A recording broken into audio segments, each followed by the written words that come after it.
Evening, babies. This is Bill. Want to read a piece I wrote some years back. It's called Duty Bound.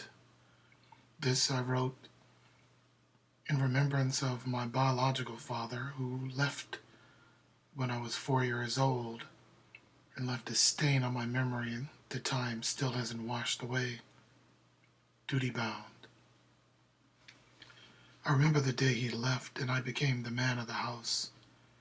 I was 4 and duty bound to hold things down while he joined the army of my imagination. That he was simply leaving was lost on me. A father's leaving must augur some noble cause, and I was duty bound to hold things down until his return from imaginary war. I still hear my mother cry to me, the newly appointed man of the house. Beseech him to stay, I was told, and, duty bound, to hold things down, I obediently did as she commanded, the man of the house, still Mama's little boy. He left, strongly silent as a good soldier must, departing with an air of French indifference. Legionnaire, foreign to responsibility he, wandered the deserts of sociopathy and was heard from rarely, though stories were told of his misfortune.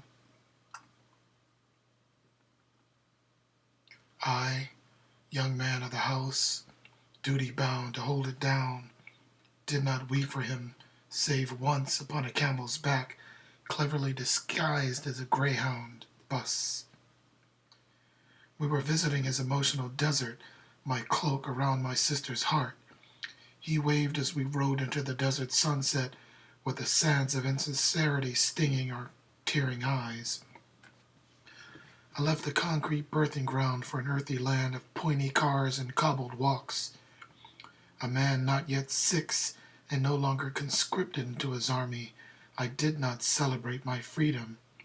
Instead, obedient soldier, still duty bound to hold it down, I spent my youth being not him. However, I have found not is a thing one cannot be for long, and I can no longer be not him, as in so doing I have always been not myself. As I approach my waning years, I must look in dusty mirrors and find the boy I was, soldier, self-conscripted, duty-bound to hold it down and give him his release. Honorably discharged, young soldier, breathe the late summer's air, for winter comes, young lad, it surely comes, as leaves turn to dust and ash. You are not him no more, but simply yourself, and finally, duty bound to hold it down no more. Peace be with you, not in heaven, my Father.